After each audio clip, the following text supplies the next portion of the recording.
Hey, stop being a pain in the butt. So I was just talking to the cat. she's being a butt. I know we got. Oh, fine, come on in. Come on. There you go. Right. Yes, I will be watching Lower Decks on Sunday. That's I plan to watch it then. Schedule. Yes, I know that is an update, but it's fiddly to do. Like it's something. It's not hard or complicated. It's just like you got to go click, click, click, click, and then do it for every. Excuse me. Do you mind? Finished? Right. So I'm being shouted at by the cat for some reason. You want attention, do you? Okay, there you go. Yes, I've heard Lower Decks is supposed to be quite good, and I am looking forward to watching it. Okay, so very, very quick intro for anybody who is not familiar with the channel. Tonight is what's called the BYOC, Bring Your Own Copy. There will be no... sorry, she's been snuggly now. It's very distracting. There will be no video to go along with this as such, like what we're watching tonight. There is a sync timer down below, so if you want to match up with what I'm seeing so that it's in sync, then you can do that. It will, if it's a film, it will go for the entire film. If it's an episode, it will be reset for each episode. So if you suddenly see the timer drop and go get reset, that's probably why. As such, like I say, there is no audio, hopefully, or anything like that. But it is just literally just you supply your own copy. This is the reaction chat watch along as we're watching it together in your own time, whatever. Okay, excuse me. Right. So we're now on to the last 3 episodes of Legends of Vox Machina, Season 3. They have, in the last few days, confirmed 100% that there would be a Season 4, which was pretty much a foregone conclusion. But, legally, they can't say yes or no either way until, the contracts and stuff have been signed, which is fair enough. You understand that. It's just...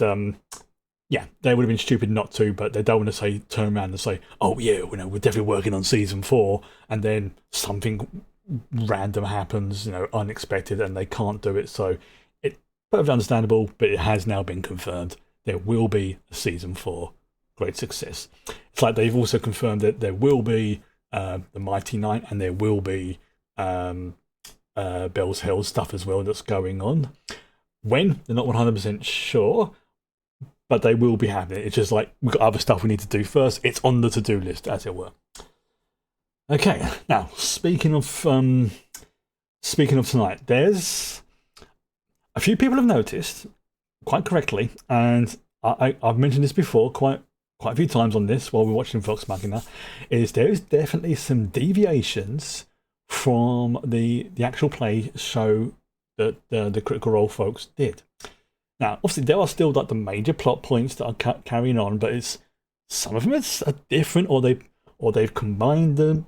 There's a bit of a fusion going on, or sometimes the characters' roles have been swapped over, but the essential plot points are still there and still the same.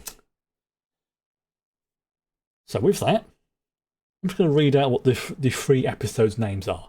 I can see what the synopsis is on it, and I'm not going to read them out because you've probably seen them yourself, but just for the record, we have To the Ends of the World, Deadly Echoes, Souls in Darkness. I'm trying to think what else it is I need to say. So obviously, yep, because this is the last 3 episodes, I'm thinking for next week, because I've been wanting to watch it, and I've been deliberately putting it off because of this. I've been hearing mixed opinions about Rings of Power. Now, I say mixed opinions because the first season had mixed opinions as well. There seems to be like sort of 2 camps to the audience of Rings of Power. One, the ones who really don't like it, because they think it's metaphorically urinating on Tolkien's grave, and there's the others who are like, and I consider myself to be in the second group, are like, you know what, this isn't too bad. Is it as good as, say, the Peter Jackson films? Is it entertaining? Does it have some cool moments? Yeah. So I want to watch it, and then I can then legitimately say to people, my own opinion. Like with Pacific Rim Uprising, I hadn't seen that before because I had heard it wasn't exactly great. Thoroughly enjoyed it. Was it as good as the original Pacific Rim? You in camp too, so okay, that's fair. Yeah. Again, you say that Pacific Rim Uprising. I was expecting that to be god awful. It was okay. Was it as good as the original Pacific Rim? No. Was it still a decent-ish film in its own right? Yeah. Was it entertaining? Definitely. I still prefer the original. Much, much prefer the original. But I can understand why people enjoyed the second one. There were some good bits in it. There were some bad bits. Like with Rings of Power. I know, say, a few of my friends, again, and the vast majority of my friends have said, yeah, I've watched Rings of Power, and it's like, yeah, it's just no, not for me. They have too many personal issues with it to enjoy it, but they're not poo-pooing on people who do enjoy it. It's just like, yeah, not for me. And then the other group is like, yeah, you know what? This actually isn't too bad. So, next week, I'm going to start watching Rings of Power. I'm going to give it a fair shot, and if I don't like it, or whatever, I can at least legitimately say to people, I have watched it, and then I can form an opinion, because that's something I noticed that some critics, or critiques, whatever you want to call them, critics, I was right first time, do is they will shoot down something because it's not their type of thing. It's like, why did you then watch, say, a romance film if you don't like romance films, or watch something that's focused on sports if you don't understand sports? I don't understand the logic behind that. Now, there's nothing wrong with having different opinions, if you prefer. Yeah, kind of like three camps. The ones who enjoy it, the not for me group, and the absolute scum from the fandom is, oh, I like that. I'm stealing that. Yes. Yeah, there's nothing wrong with not liking a thing. That's absolutely fine. It's when you turn around and start getting, I'm going to steal that, the fandom menace, to the point where you absolutely, be hostile to the actors and things like that. Oh, you stole it from there. Okay, fair enough. You're absolutely hostile towards the actors to the point that, what's his name? The dude who played Jar Jar Binks. Now, I'm going to be honest, I don't exactly enjoy Jar Jar Binks as a character. But that's the important thing. As a character, would I then turn around and absolutely, be abusive to Ahmed because of his character? No. It's just like, yeah. I'm not a Jar Jar fan. Although, to be honest, it did help to lead to the infamous theory about Jar Jar Binks being a Sith Lord, which was great. The other thing as well, which really, really annoyed me, to the point where I've never wanted to reach through the internet and strangle people before, was when The Expanse was out and it was really sort of hitting its stride and the updates, after for next week, and people were tuning in every week and we were doing a live stream of it. I forget the actress's name. I think the lady who plays Naomi and stuff like that was talking about how she was getting. She started watching Critical Role and stuff like that and was getting interested in playing D&D, and so many of those types of people jumped down her throat and saying, oh, you don't want to play D&D, it's absolutely and then, those types of people, to the point she stopped being on social media because of it. I'm like,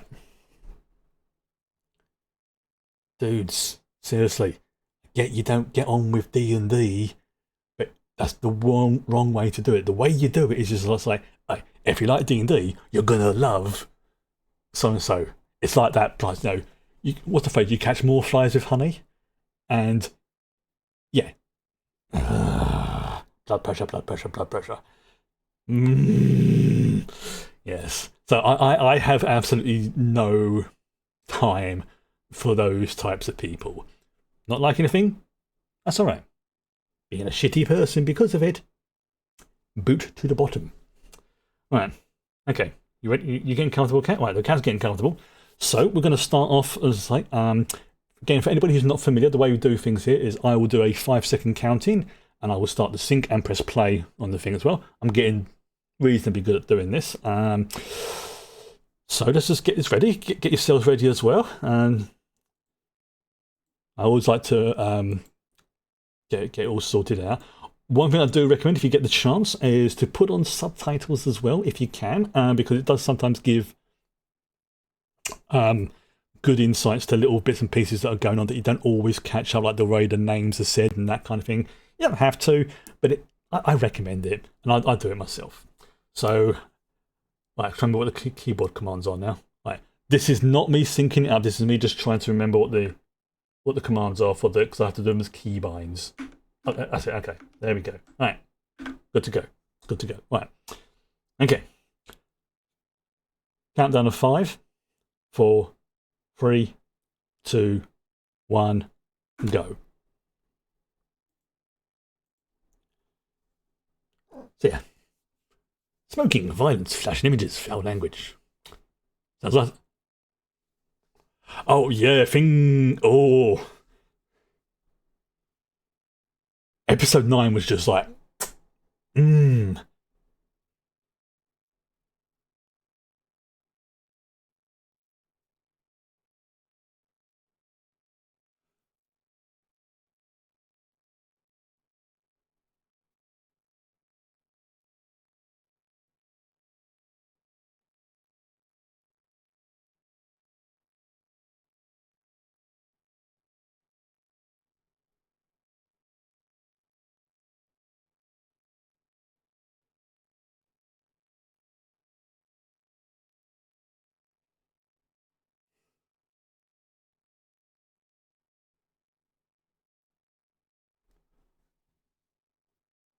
Oh.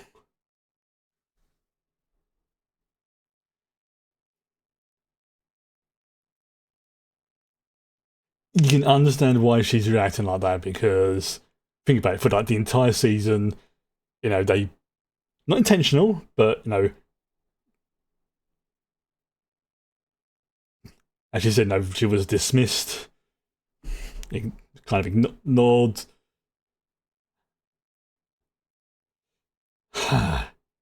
And that's why she walks alone. Yep. And as she said before, um, like what was it? She went against her instincts before, and basically Percy died indirectly because of it.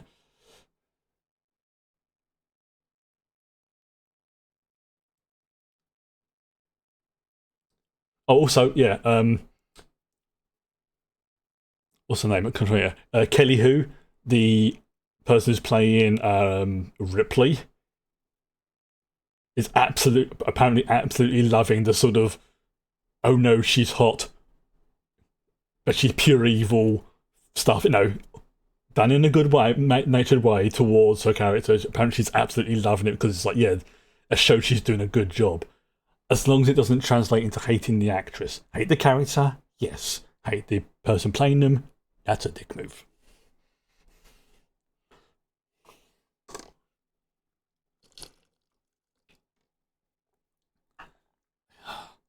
I mean, Scanners out for the count. Kelly Who played Deathstrike in X-Men 2. Yes!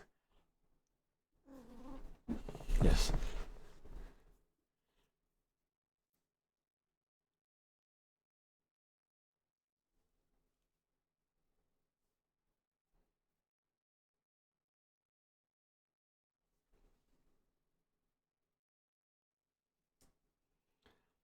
Oh, yeah, she's going to get her revenge on Ripley. Oh, yes.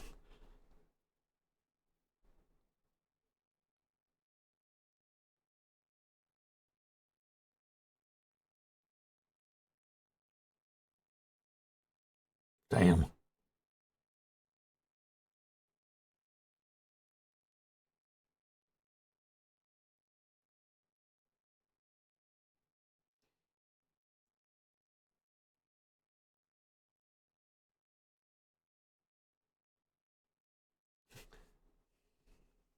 I still like that a bit last time when like, I'm sorry, I blacked out there for a moment.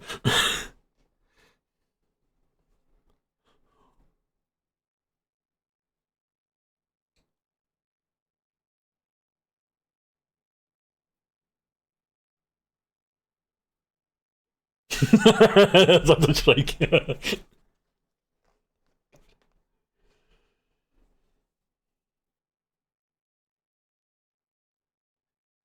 Again, for grog, that's a good idea.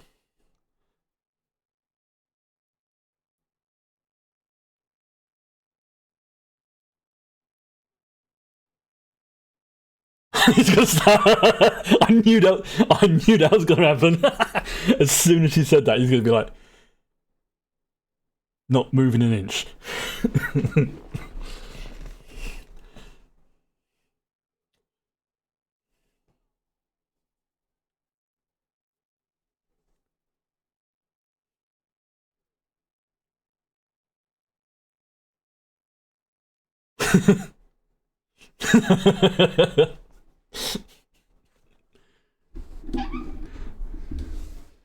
Oh, you got to have those little comedy moments every now and then.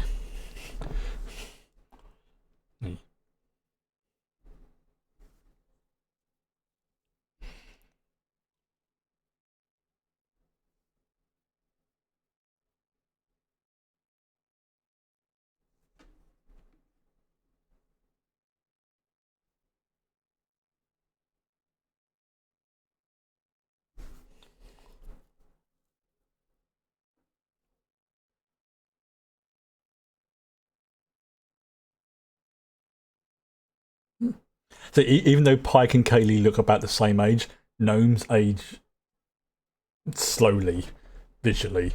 Like, because I think if I remember rightly, Pike's about roughly the same age as Scanlan, give or take a few couple of years. So she is, even though she's not, she could be old enough to be Kaylee's parent. But yeah, gnomes have that thing where they like young, look young, look young, look young, suddenly look old.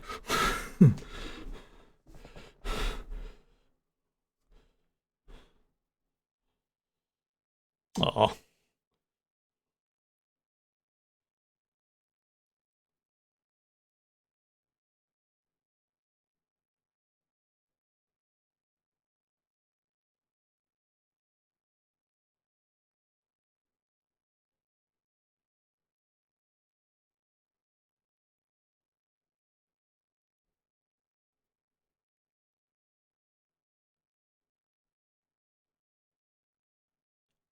yeah, that's some good wisdom right there. Of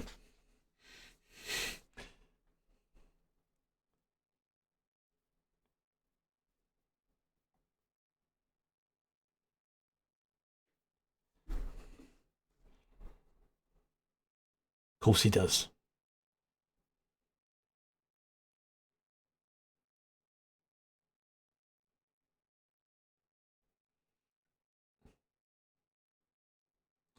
There's, yeah, yeah, there's a risk for it.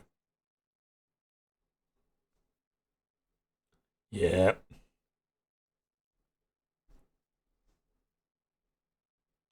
the reason why he didn't. I still love the fact that the person who plays Keyleth's mother is the same person who plays Korra in Legends of Korra. Fucking love that. Ah, like the Houses of Parliament.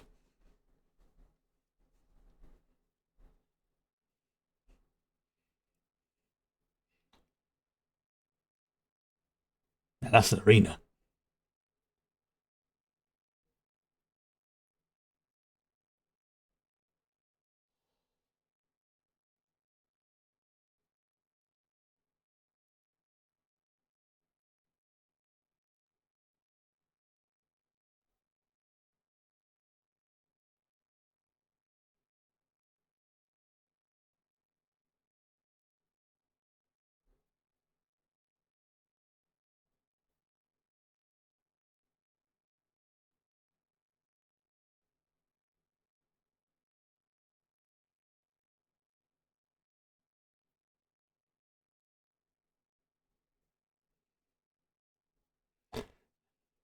I imagine that's a big no-no.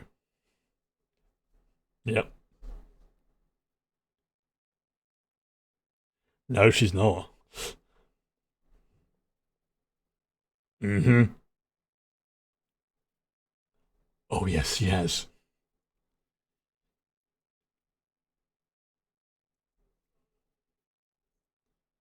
No, you haven't.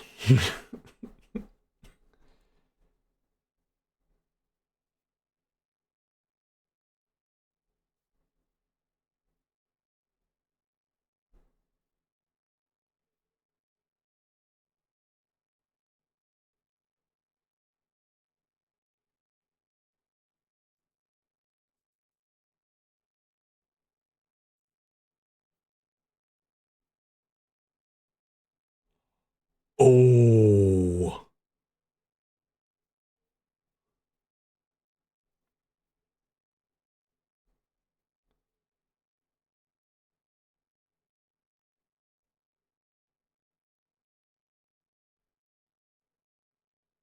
that was expected.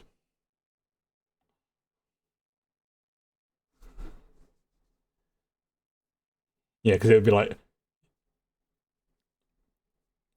he's from like another like tribe essentially. He can't impose his will on them. That would be a big no-no.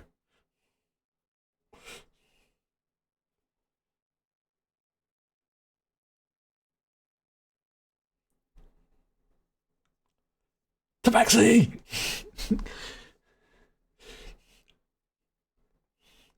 Or, or, or, I cannot help but look at Tabaxi and think Khajiit from Elder Scrolls. For me, they're one and the same. I know they're not, but my brain refuses to see it otherwise.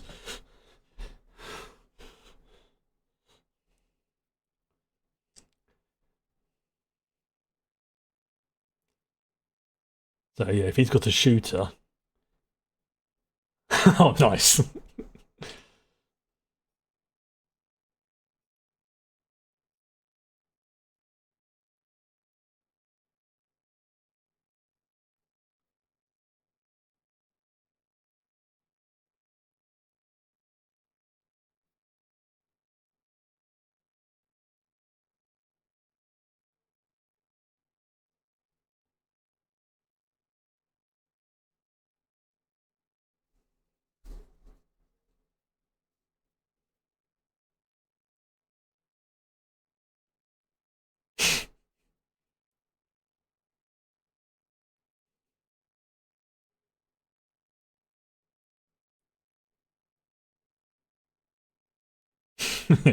Like, yep.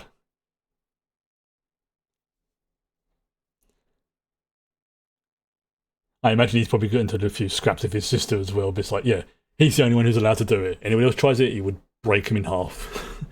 That kind of relationship.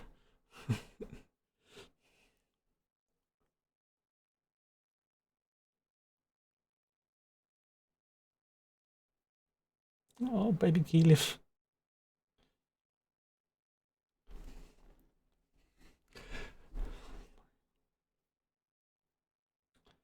So I was just looking up at the. I've actually got a picture of Keyleth on my wall that was done by Kit Buss, who did the original art for campaign season one on the actual play. It's like one of her custom ones. It looks absolutely amazing.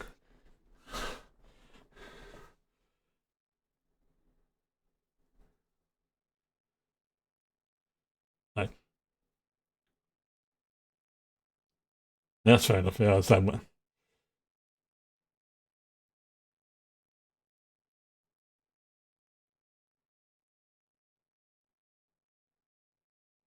mm,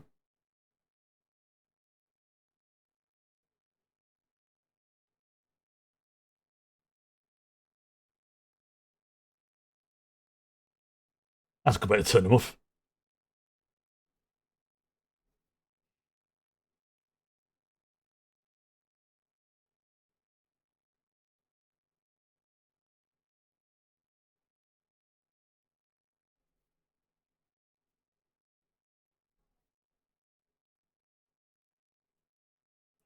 Yeah, people keep telling her what to do.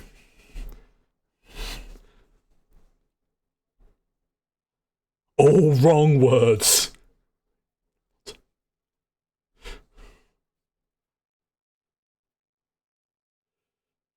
Yeah, those were the wrong words to say to her.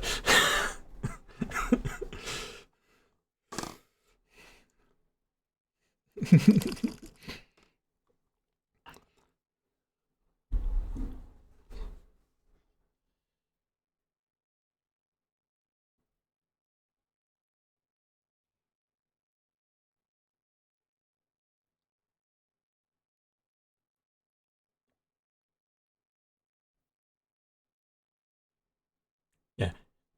Oh no, that was the expression. It's like, fuck yeah, there's my keylif.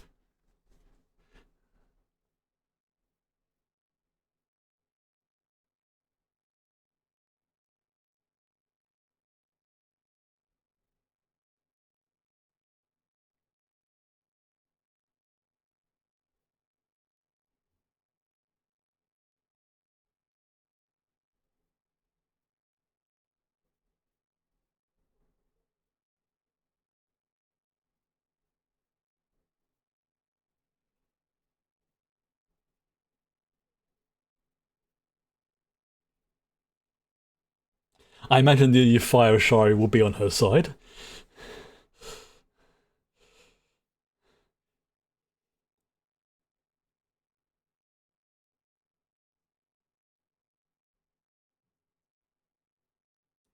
Yeah, I imagine the ritual is. Yes, yeah, yeah. This is not exactly a if it's the ritual, I think it is. Yeah, high level spell basically.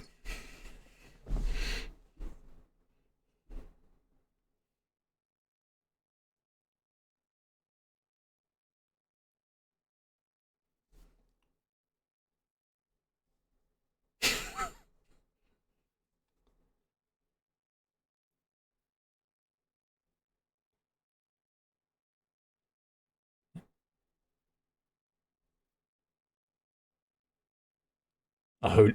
Yeah, yeah. Look at those statues. Those aren't statues. Yeah, those are not statues. Mm-hmm. Yep.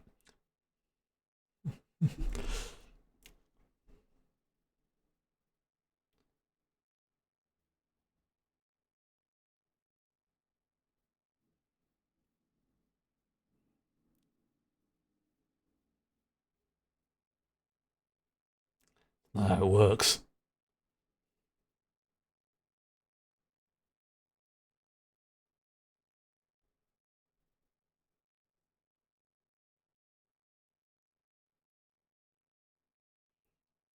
So in effect, this is her leveling up almost.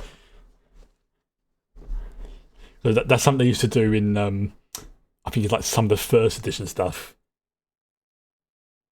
Like you had to work to level it up. It wasn't something that automatically happened. And if you failed, according to like some of the rules, that you would be stuck at like level 5 unless you passed the level 6 test. That's what some GMs used to do.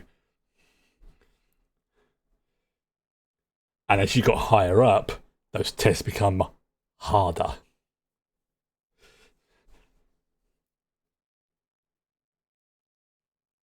It looks like that's the thing they're doing.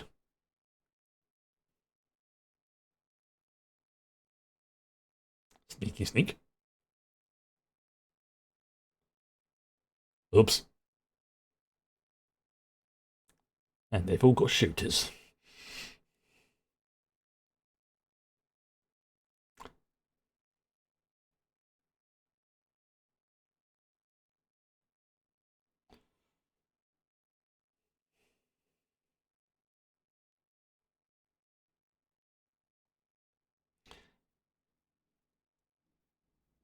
Yeah, so she's mastered air because she was an air Ashari. She's mastered fire.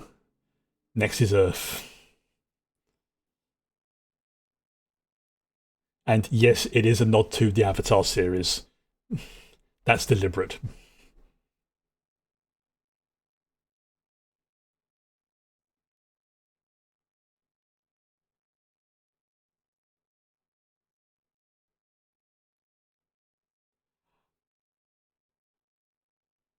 Oh, I can see how this is dangerous now.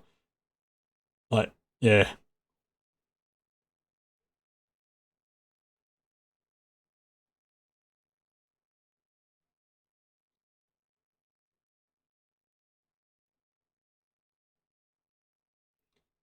Remember the fire.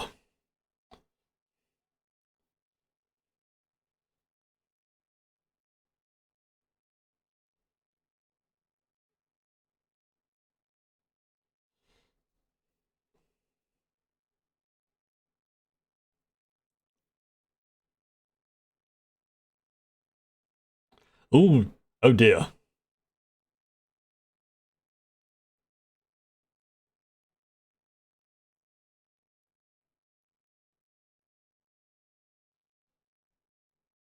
Is that facts?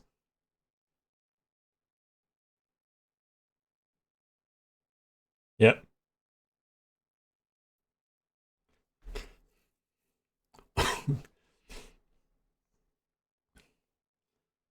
Yeah.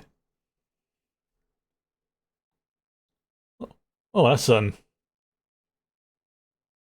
unpleasant.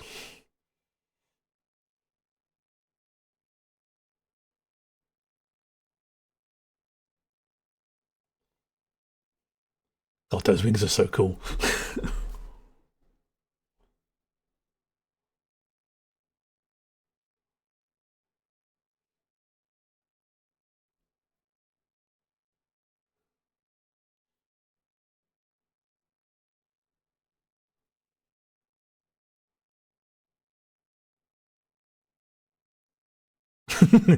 Dagger through the throat.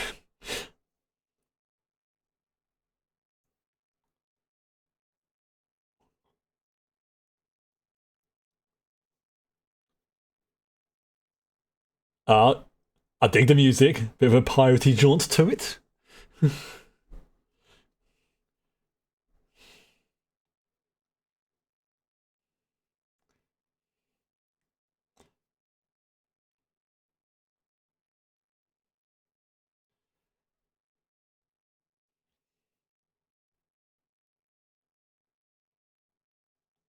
Oh, good shot.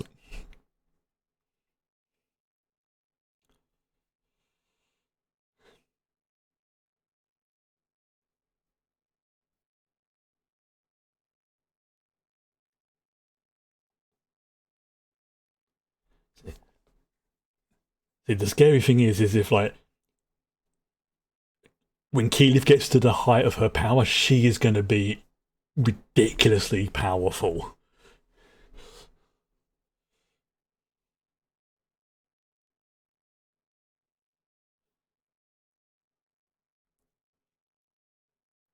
Yes, remember, like he was with the flames.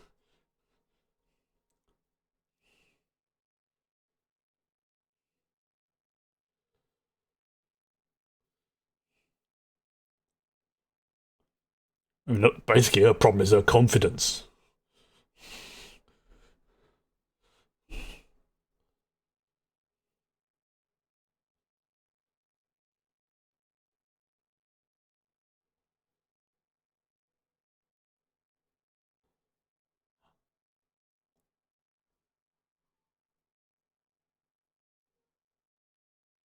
Okay, that's a cool way of doing this ritual. Like, she starts seeing everything.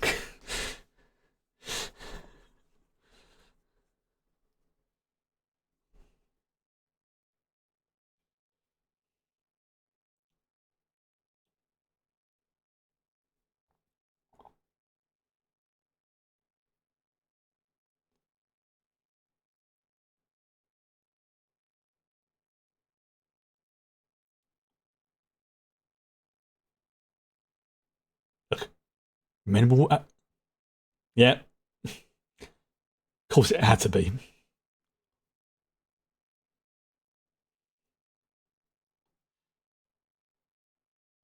Yeah, and of course they got cannons, haven't they? Because if you think about it, a cannon is basically your gun cranked up to the max, and god damn, did that go too quick again? Oh, also as well, something I sort of thought about last week, but I completely forgot in the episode, I think it was the episode where they have a flashback to meeting Percy for the first time, and there was a guy in the cell with Percy. Yeah, that's Taliesin Jaffe playing himself, basically. It was modelled after him. So I thought, like, wait, that looks a bit like, nah, it can't be. But no, I checked, and yeah, that was a deliberate put thing of that. Okay, so oops, there we go. Right, so let's just restart that. There we go. Okay, so have a little pause for a moment because I need a drink. But I like that sequence with Keyleth. Where for that brief moment she saw everything that was between her and what she was focusing on, and I think I mentioned it before, but potentially because she's a half elf, she's naturally long lived anyway. But combine that with I think it's called timeless body or timeless form that druids get at really high levels. I think it's like level 18 or 19, something like that, maybe even 20. But essentially, they only age for something like 1 year in 100. So as you can imagine, a half elf is naturally long lived compared to humans anyway.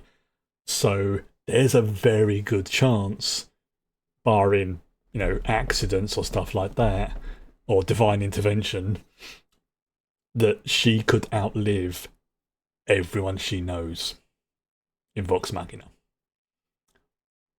Now, she's not immortal, but she will be, practically able to wave to immortality from where she will be. So there's a few people, and I agree, I kind of agree with it. It might be a reference to it, where I think it was in episode 2 or 3 when Vax and Keyleth kiss, and he has that brief vision, and you see her kneeling down on the ground, looking up at the like the tombstone with all the names on it, but she looks a little bit older. A lot of people think that's what that's referencing, and I'm inclined to agree. Like, is that a true thing that's going to happen, or is that just a vision of a possibility that's going to happen? Because again, barring accidents, she's going to live for a very long time. And that's not including, like magical healing or rejuvenation effects or stuff like that. Just by the nature of who she is and what she does. Yeah, she will outlive basically all of them. Yeah. Right, okay. Get ready for episode 11. Excuse me. All right. Okay. Here we go. Same as before. 5-second countdown. 5, 4, 3, 2, 1, go. I did good. Violence, foul language, and flashing images.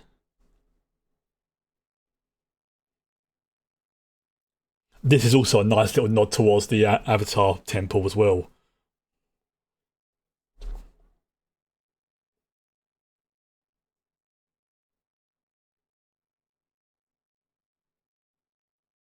Yeah, she can't. That's the thing, she can't help. She can guide, but she can't help.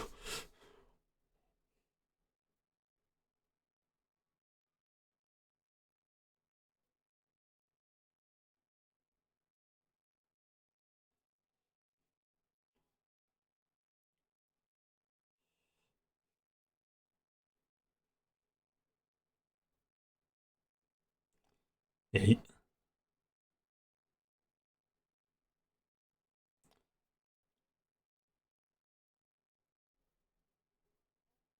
yeah.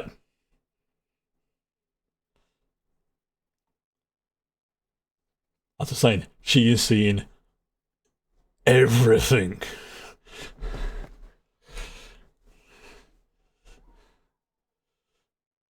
one of the reasons why it's a dangerous ritual, and you're not supposed to do it at low levels, because imagine that, like when Jean Grey in one of the X-Men films tries to use Cerebro, but she's not ready for it, and it almost overwhelms her.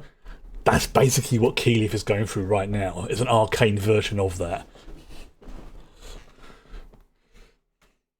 Yeah, that bit there, now, which is just walking alone. Yeah.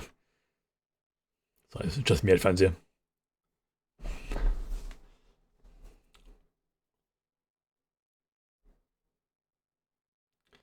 Again, I've said it before, and I will say it again. I'm actually really liking that they are deviating slightly from the from the from the actual play, but not by a huge amount. So you've got an idea of what's coming, but you don't know the details, which is great. Because if it was the exact copy, why change the medium? You know.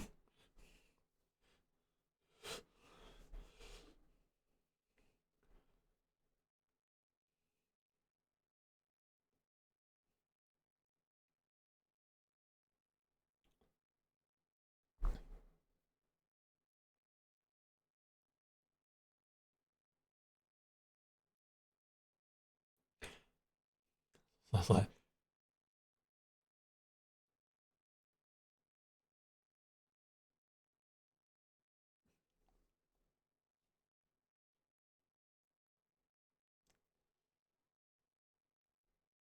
oh, you don't want to push those buttons.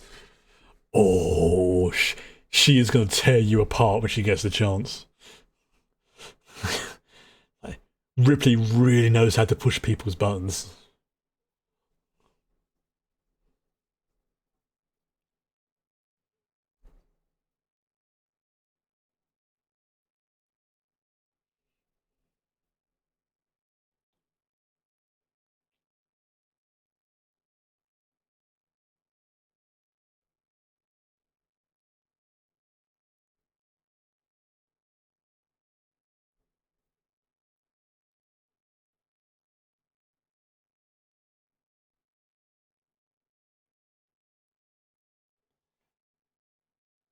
Oh, damn.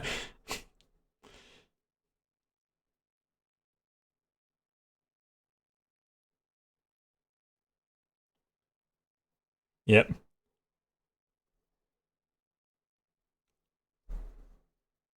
Oh, I almost feel sorry for that guy now. Like meat shield.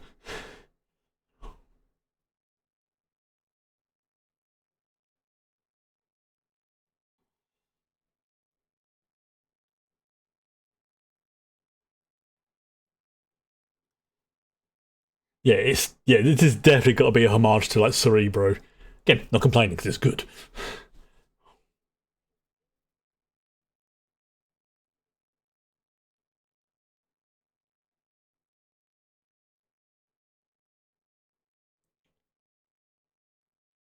She needs to get angry, basically.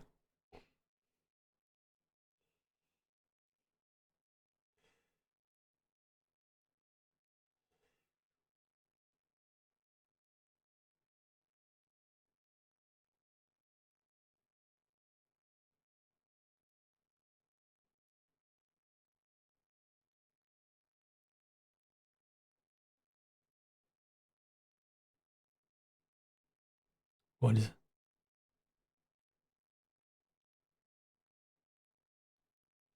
Oh, oh, I see. I see what they're doing. Yeah, don't fight the flow of the river. Go with it. Yeah, don't fight the flow. Basically.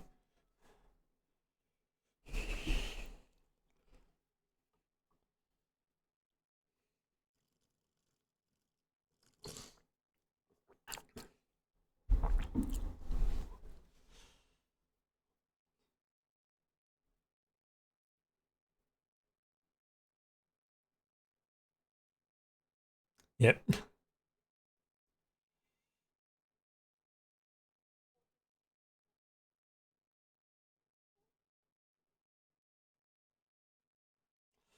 Yes. Again, it's that confidence, is that doubt.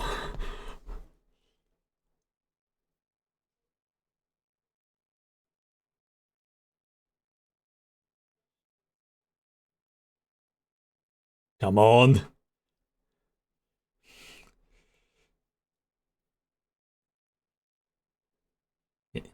Yes, you can.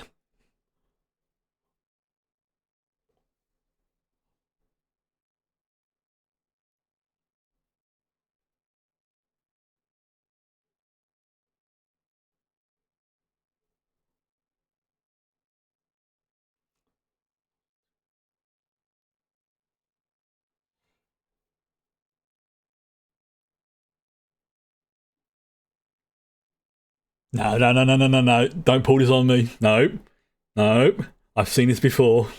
Not this. Yeah, yeah, she's still there.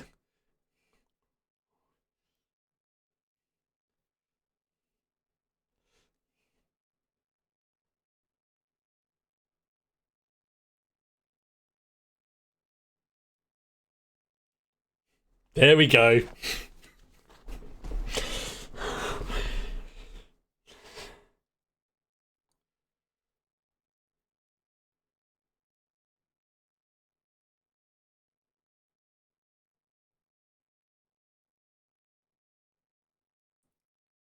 That's unusual.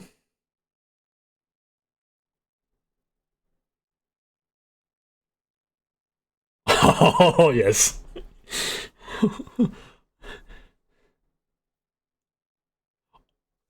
Yes!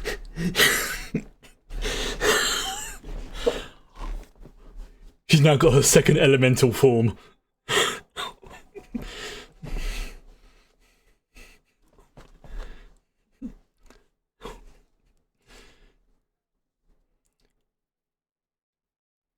She can now basically become a tank. Earth Elemental's ridiculously strong and tanky.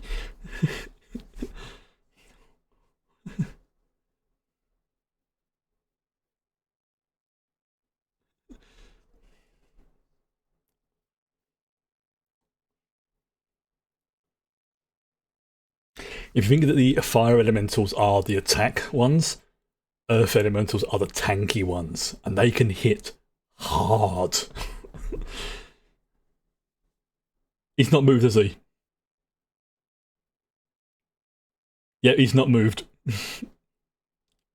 Yeah, she. I fucking called it.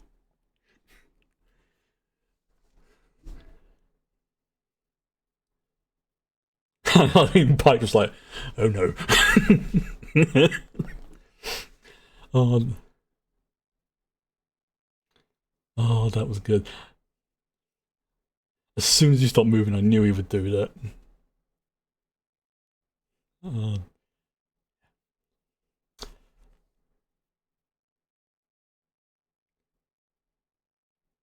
you know, that Earth Elemental form. Hell yeah.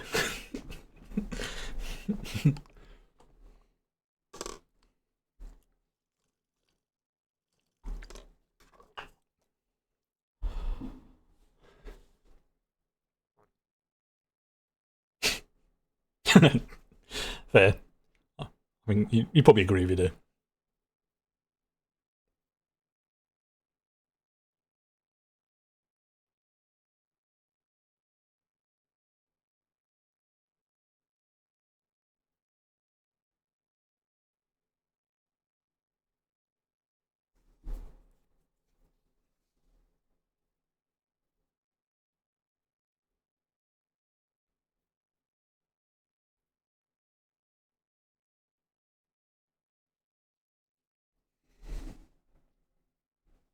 So it's a cat.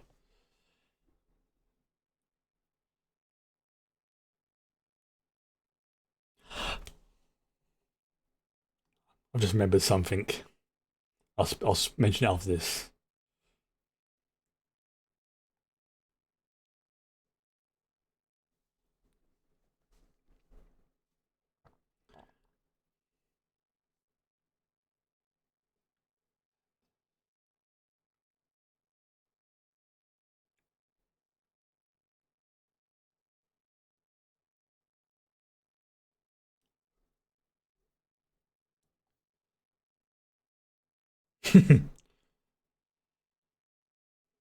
Ooh.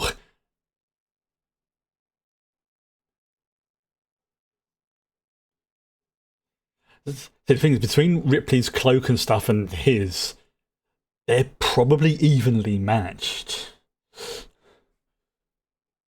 Ooh. A bit of jam on the camera there.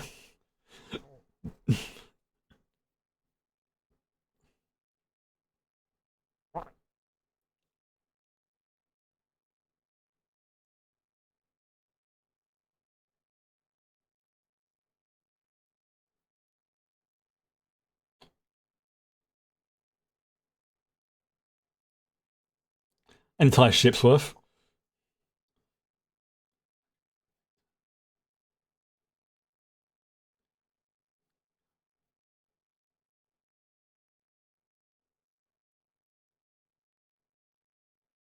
Oh, that's gonna sting.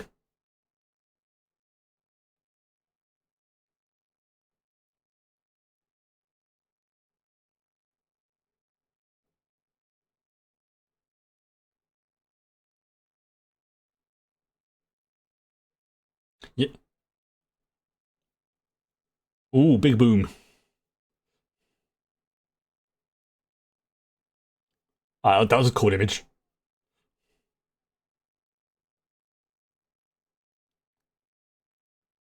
Dope.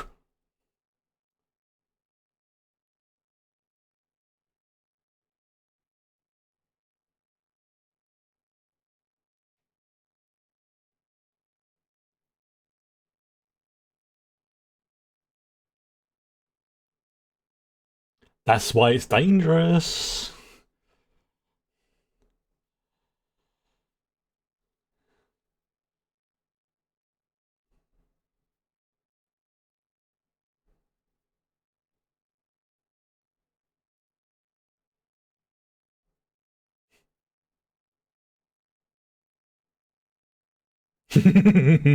Yeah, that process can go both ways.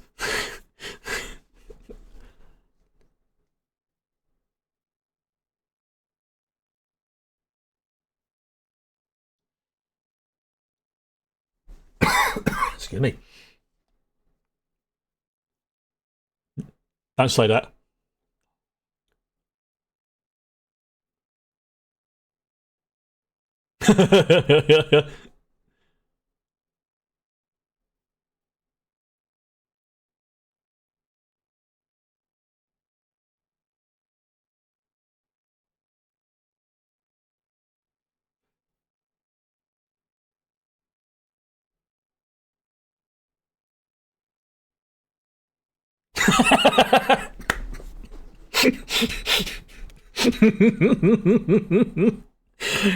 And Kaylee has just gone up 2 notches in my appreciation list.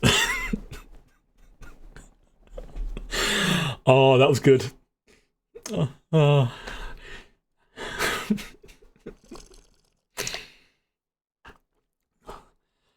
I'm a simple person. I do enjoy those sort of things.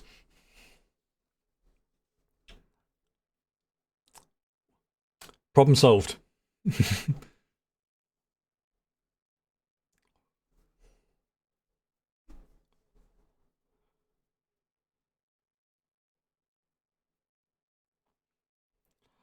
Oh, when she gets possessed like that, that's just.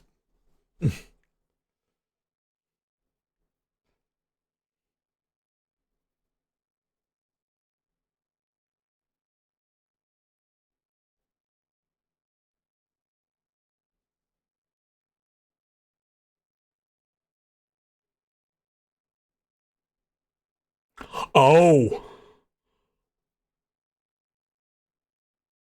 Oh! That's the route they're going, are they?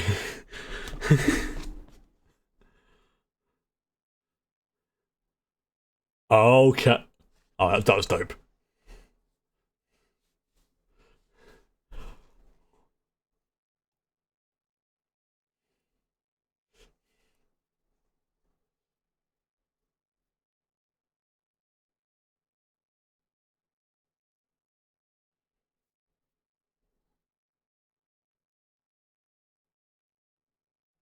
Oh, the imagery in this is amazing.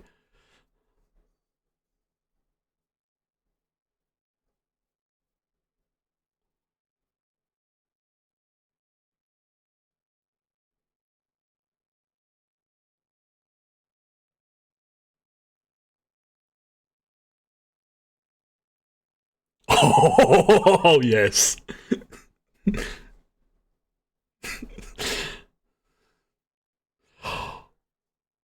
Oh, that's got to be a nat 20 roll.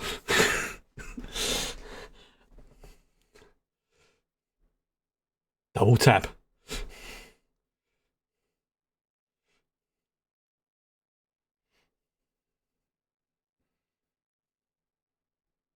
Mm.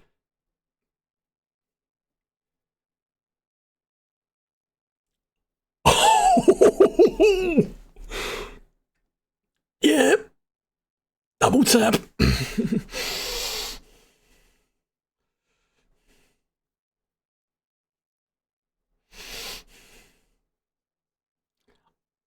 I think I know why he took that.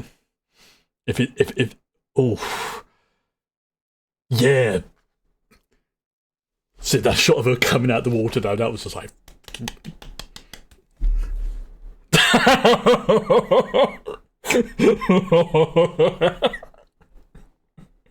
I know what they're referencing. Well played. Well played. Oh, that was good. That was good.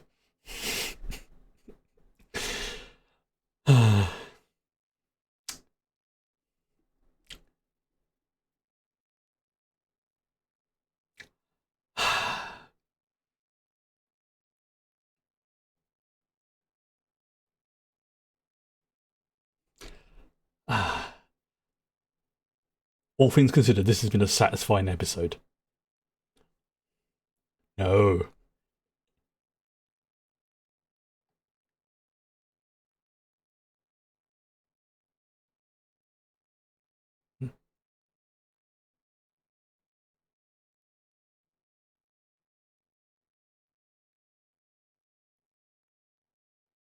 Mm-hmm.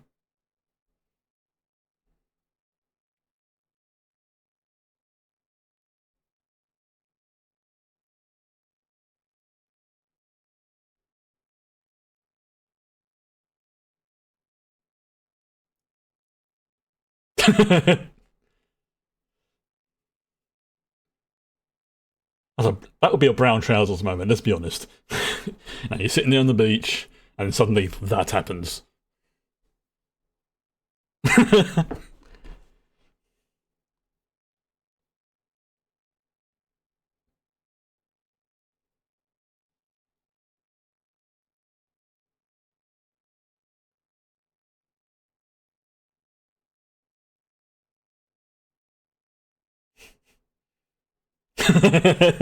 Oh, just kiss each other for fun. There.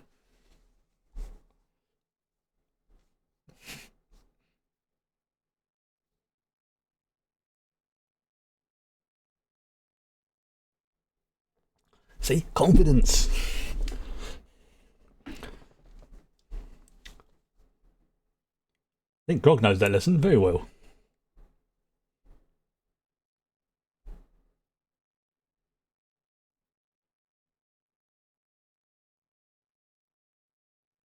Say it. Yes!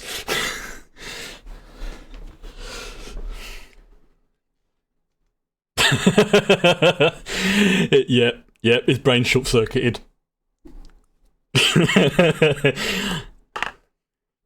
Yeah. That, that was a definite. So, Vax isn't here right now.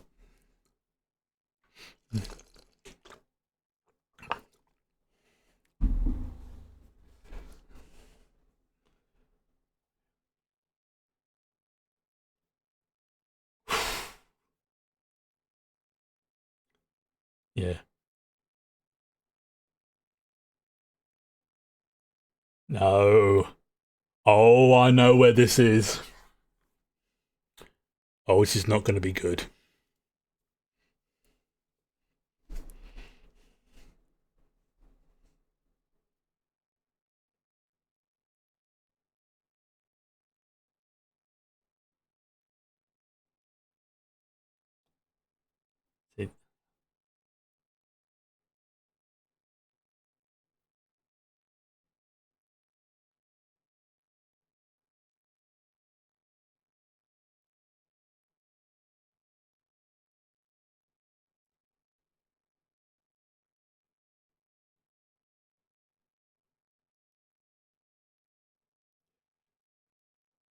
Oh, that is a dope image.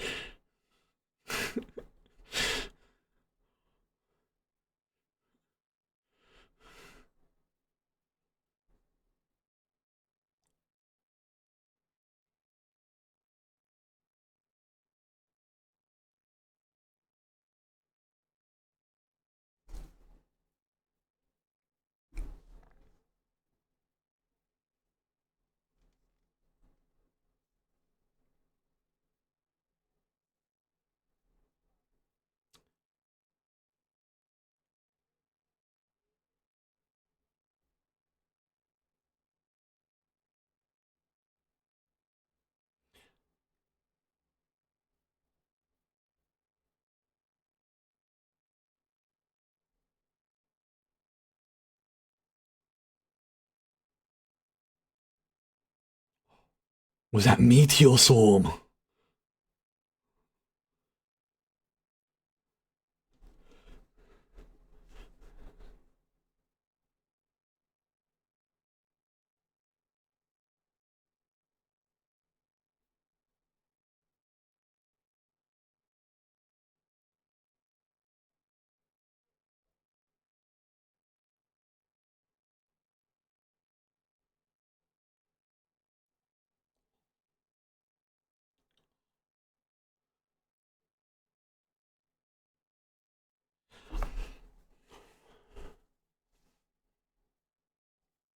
Oh, brutal. But I think that was a very bad idea.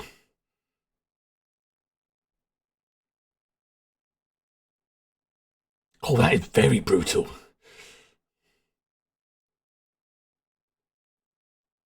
Yeah.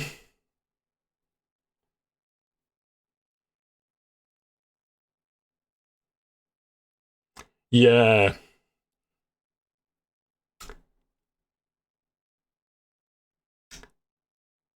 Mm-hmm. Can anyone say necromancy? Oh dear.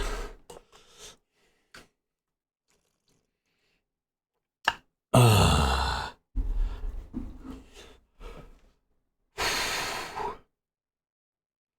I'm trying to remember what I was going to mention earlier, but it's completely slipped my mind. It really has completely slipped my mind. If I remember, I'll mention again about it. Yeah, that was okay. Do the same before. Get everything queued up. Okay, so obviously this is okay. I'm trying to remember what it was I was going to say because it was I didn't want to ruin something earlier. By interrupting.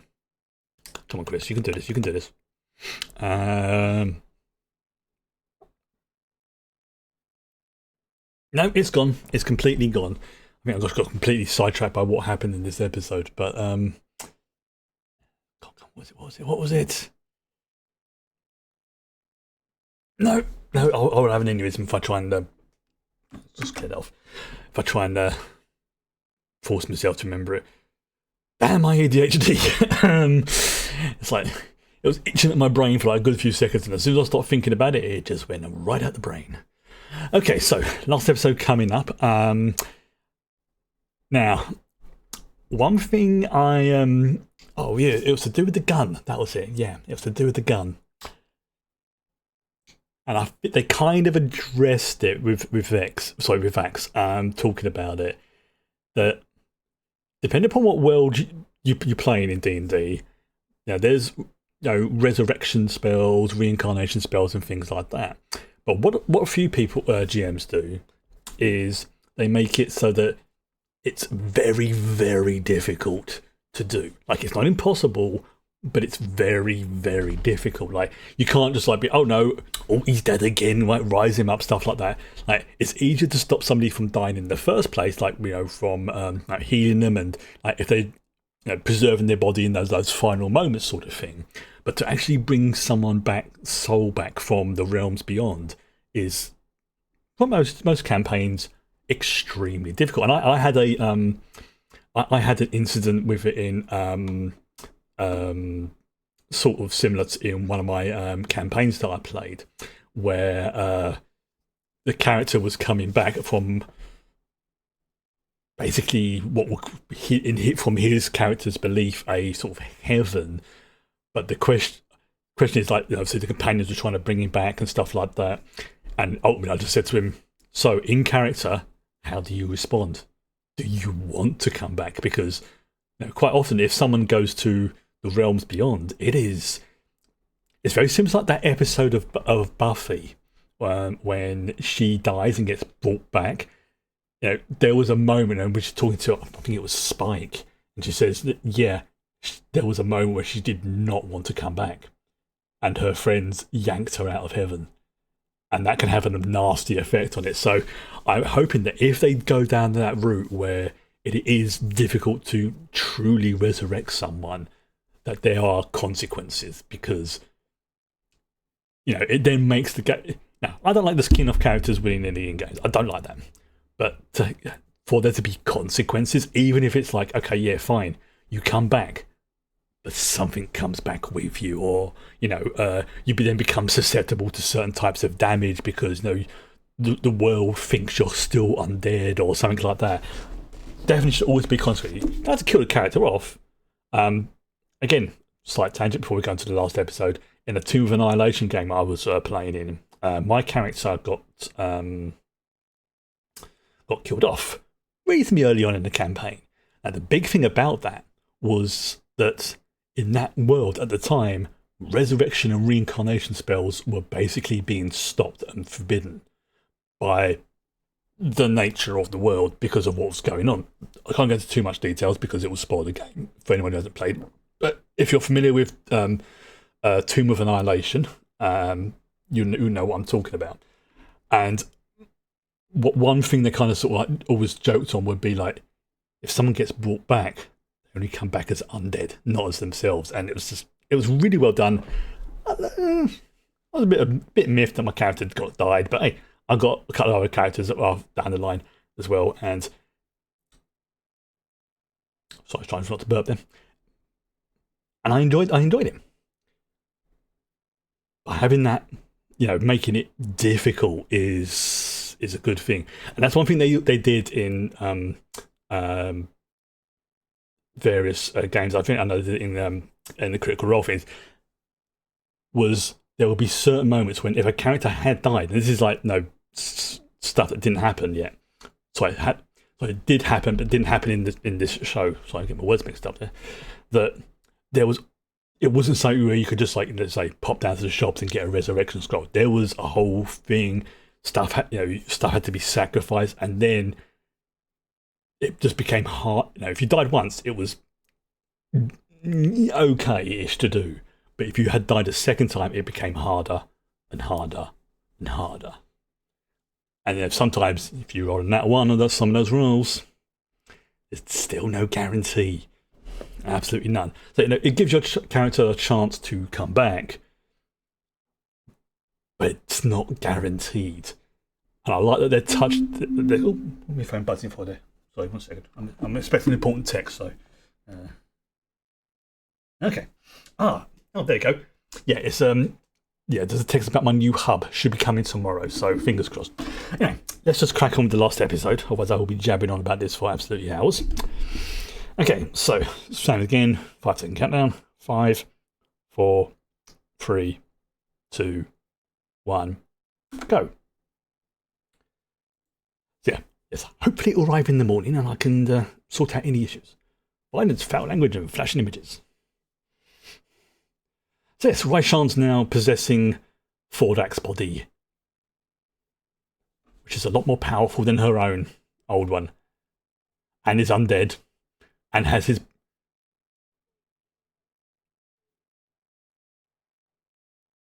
Oh, I like the way they're overlapping the voices. That's good.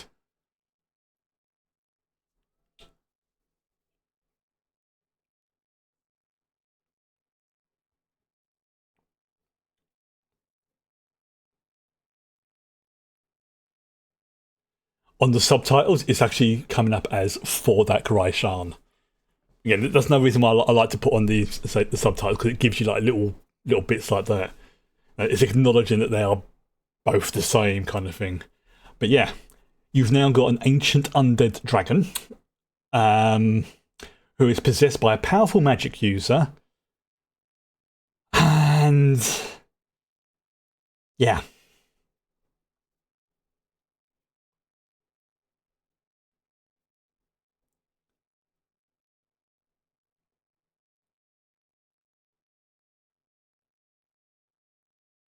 Again, I'm just watching the opening credits to see if there's other stuff that I've not noticed before. Because sometimes they go past really quickly and you don't always see it.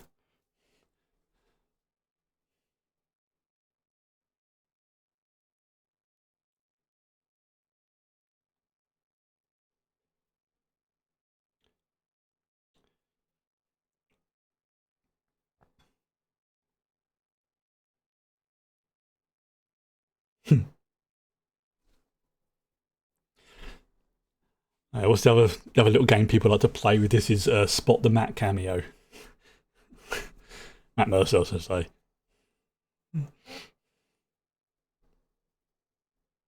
All right, there you go. It's a sort of version of the plasma breath.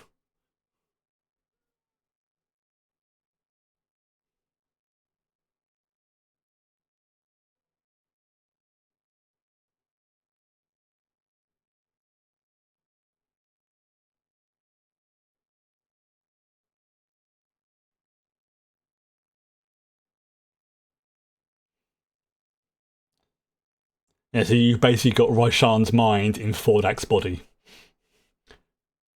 Oh, yeah, because it's undead. It's an undead body. That was some serious high level necromancy she did. Like,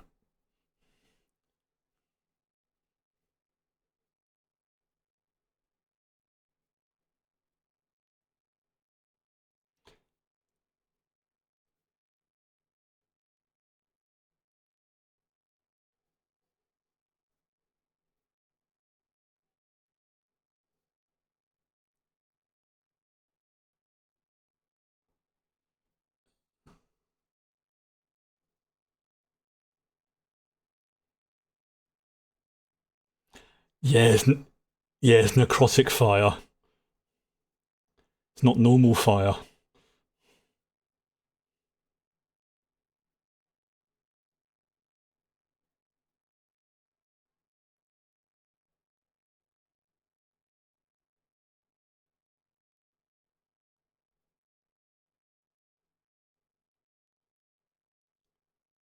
Oof, that's good. That's a really cool design of the. That's not though.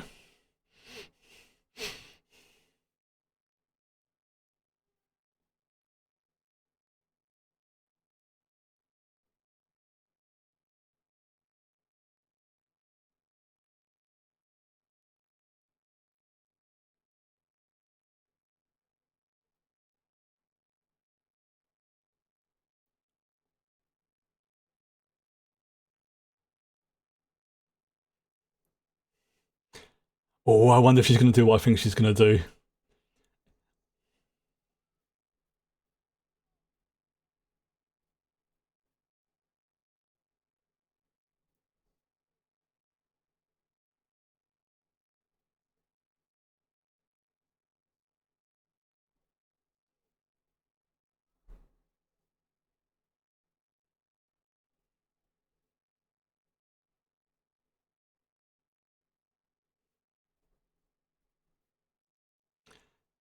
Again, I love how they're doing the voice.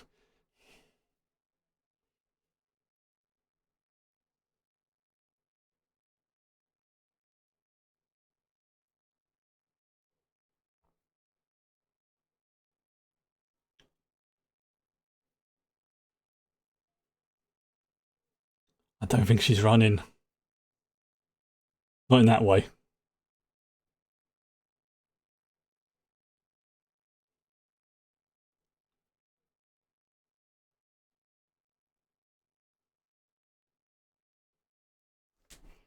That is.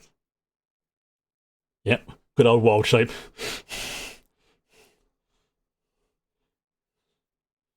That's such a handy thing for druids to have. Yes, fire elemental.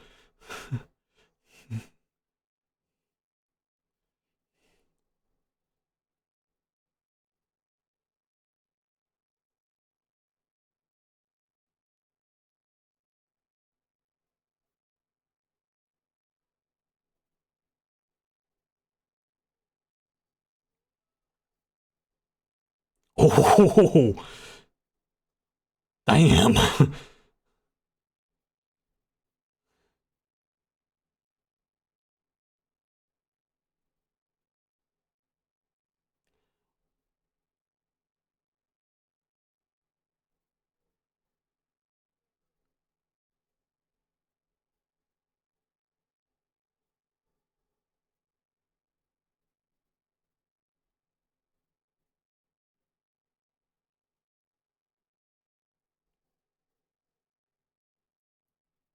Come on. Come on.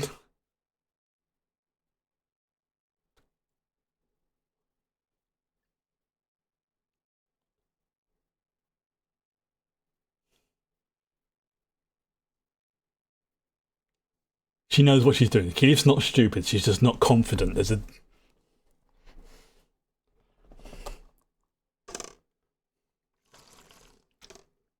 yeah. Elemental time.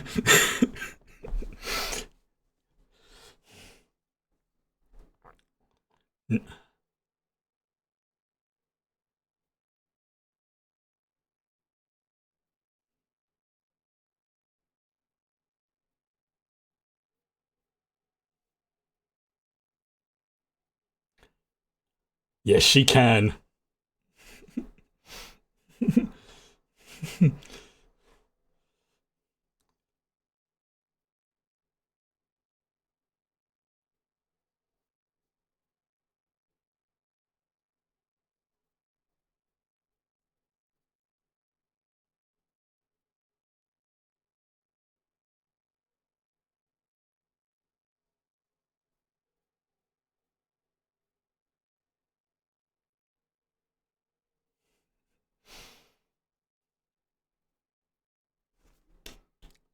Yeah.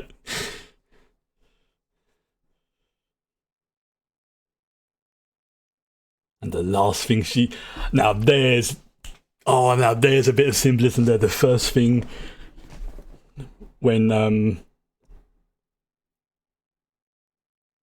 when Vaishan first saw Keyleth was through one of the eyes, and the last thing she sees is her.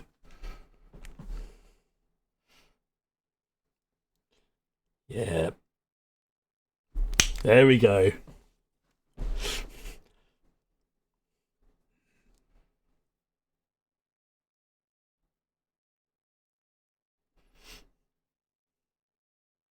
See?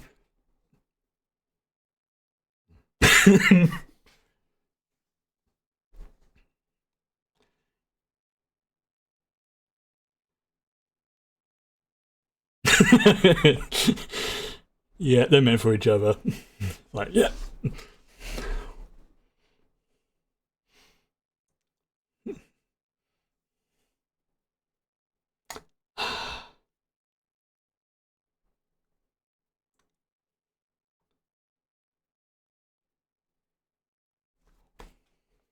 Please do what I think's gonna happen. Yep. Let's speak to the matron.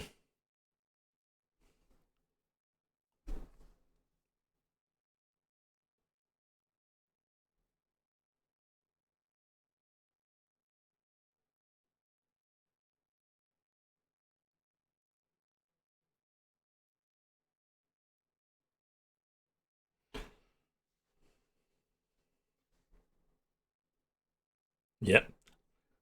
As I mentioned before.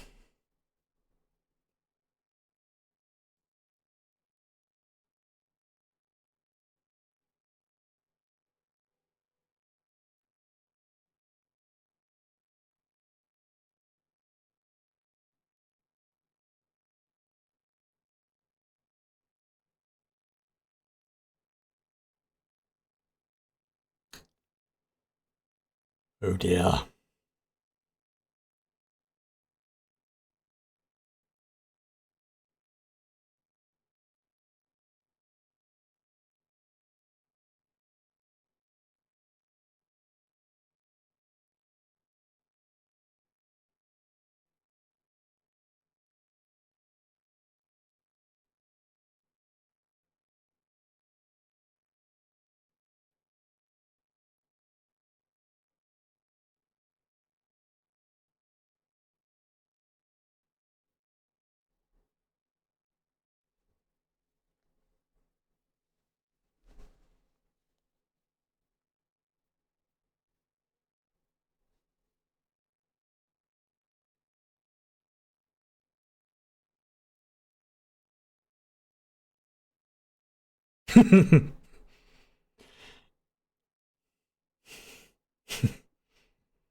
Hmm.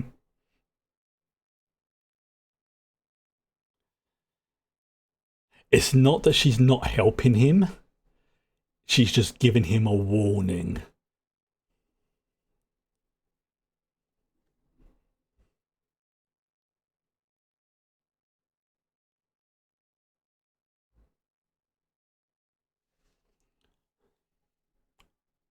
Poor choice of words!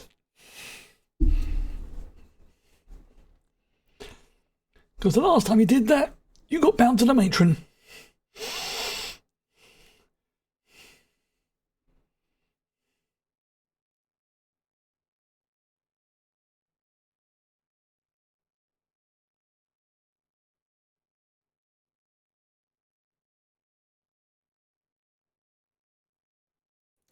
That was a nice little touch on the seeing the face reform without actually seeing it reform, you know.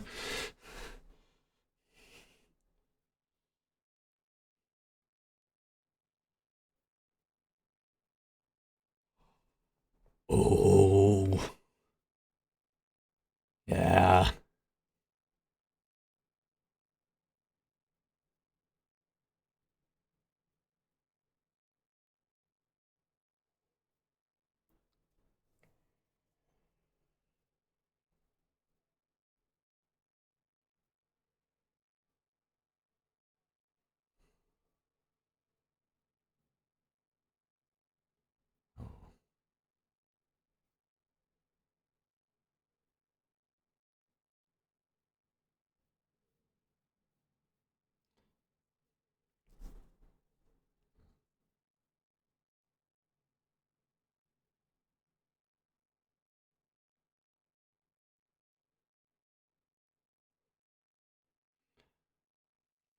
But each one of those is a soul he's captured, absorbed.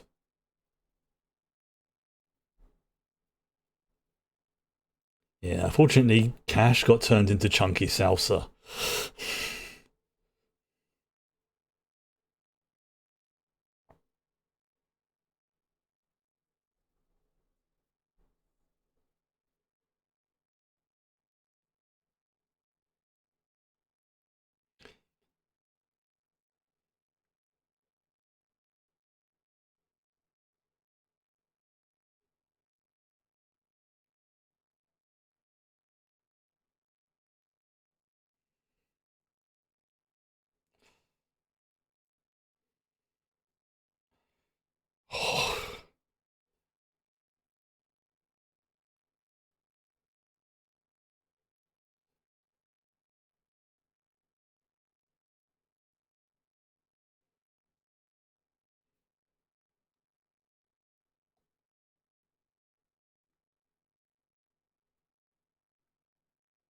Yeah.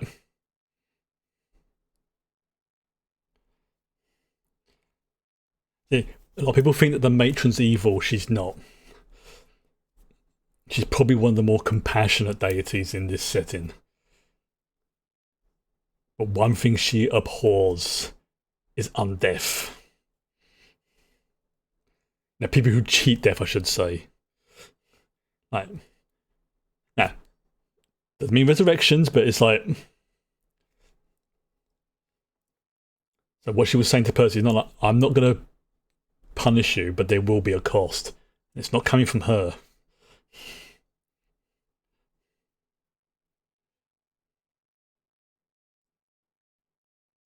Like how they found him.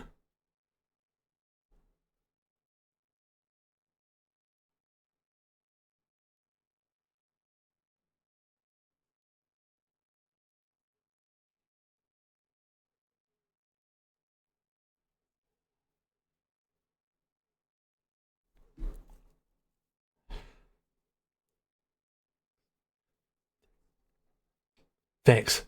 Mention Vex.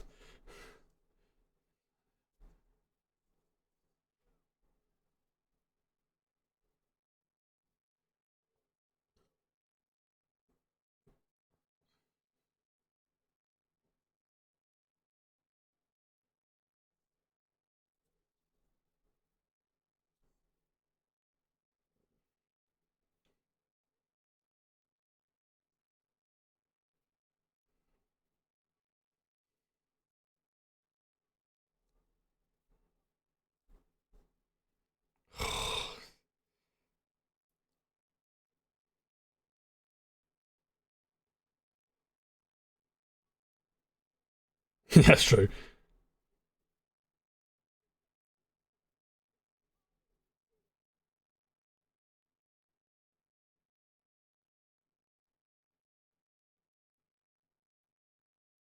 Say it.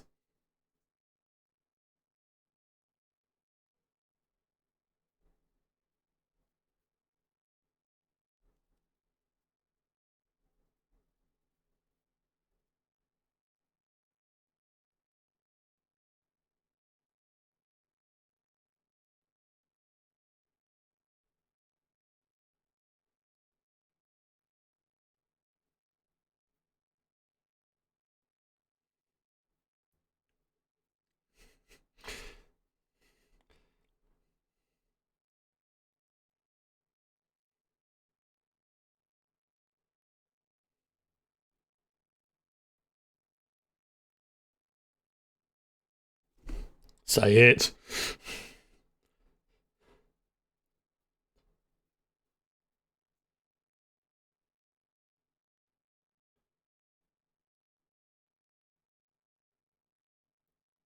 There we go.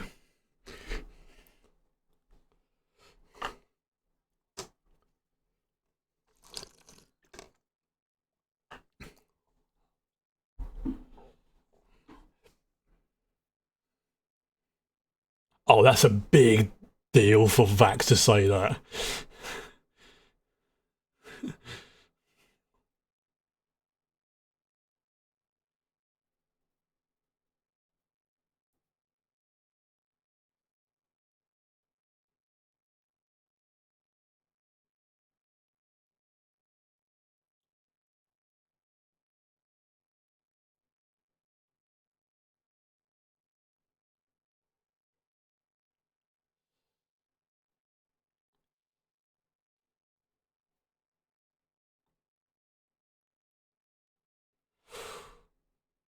Whew. That was a bit spicy.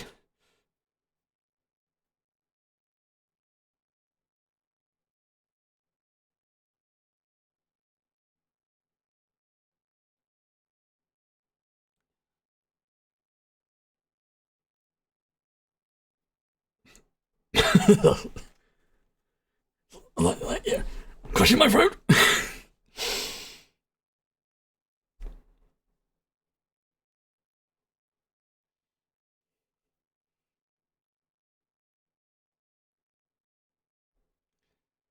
Yeah, yeah, it's alright.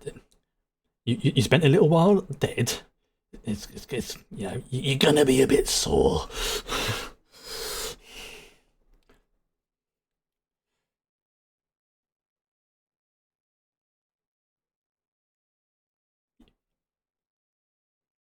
Yeah, he's probably got hit in D&D terms with like 5 levels of exhaustion.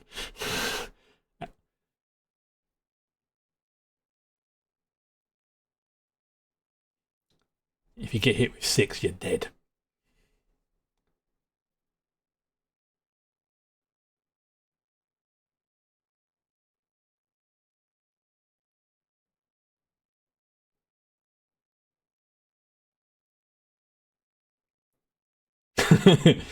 That's cool. Yeah. Trinkets is like, yes.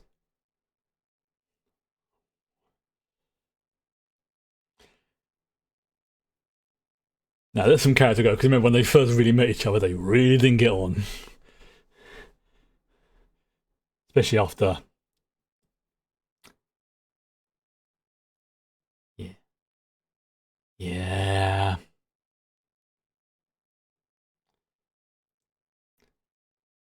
Now, that's not necessarily the matron doing that, but it's.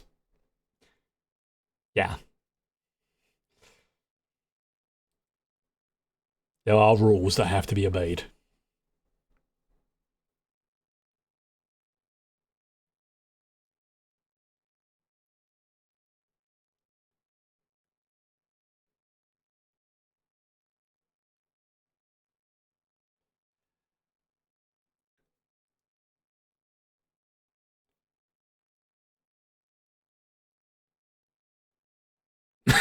Yep.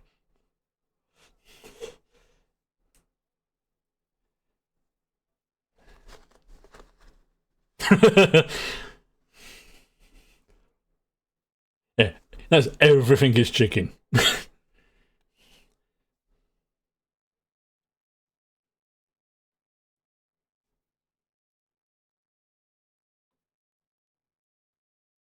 Like, everything's chicken.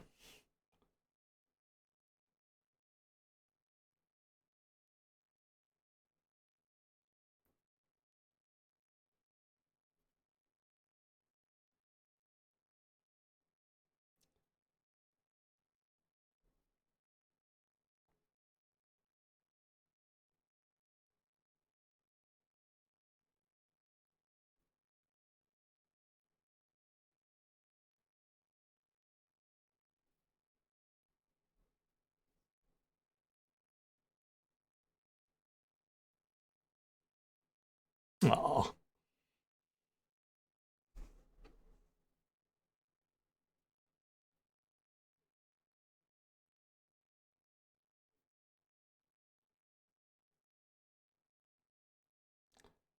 yeah. Laura figured it out.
Yeah. It's not a breakup, it's a pause.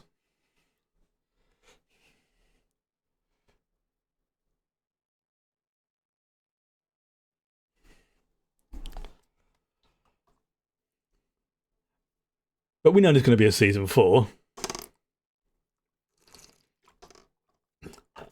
So without the dragons, what's going to happen? I like the fact that Trinket is basically, it's like, yeah, okay.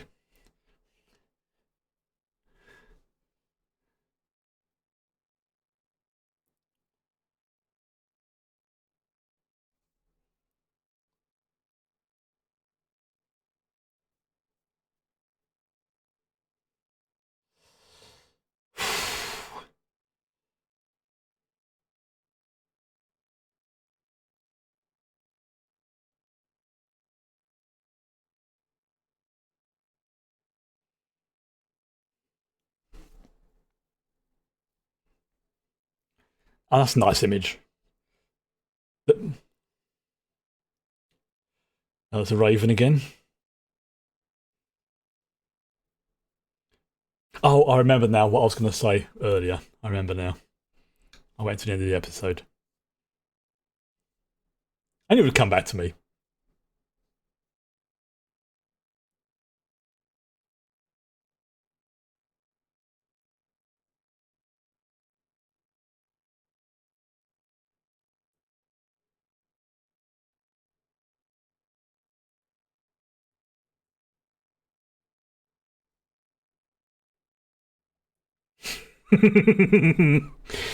I know who that is. Right, okay, yes. What I was trying to remember earlier with Scanlon. Now, I'm not sure on the exact timing of it, but it may be around that. But the beginning of this year, I think when they were doing like last minute recordings or making the episode, that Sam Riegel, obviously the voice of Scanlon, had to have some. Turns out he had a form of throat cancer, and he had to have some surgery done. And I think that episode was, at least those 2 episodes, was around the same time as when he needed to take a break either for treatment or for other stuff. I don't know if it was like, he had to have the surgery done then, or it was just like a major treatment that was like, yeah, this is going to knock him out or something. So I think that's why they didn't have him talking too much in that particular episode. I think. I might be wrong, but it was the timing would match up correctly for it. Okay, so yeah, there's another season to go. And let's just... No. Bad Chris, no, I almost spoil things. But let's just say I hope they're going to do what I think they're going to do. If anybody's watching this in like the videos later or something like that, I'll just stop that, man. Keeping things spoiler free, obviously, for anybody else, but no, because we are not at home to Captain Spoiler. What do you think the fourth season's going to be about? If you 100% know, keep it vague. As I say, it'll be much more interesting for people who haven't seen it. But if you don't know, what would you think?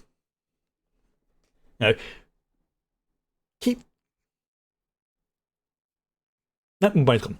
But anyway, okay. So yes, next week we're going to start watching what do you call it? Rings of Power. And I'm going to quick check to see how long the episodes are. I think they're about an hour or so each. Let me just check. I've got the thing coming up here now. Where is it? Where is it gone? There we go. Episodes. Here we go. Okay, so yeah, each episode is a. So episode 1 is like 1 hour 16 minutes.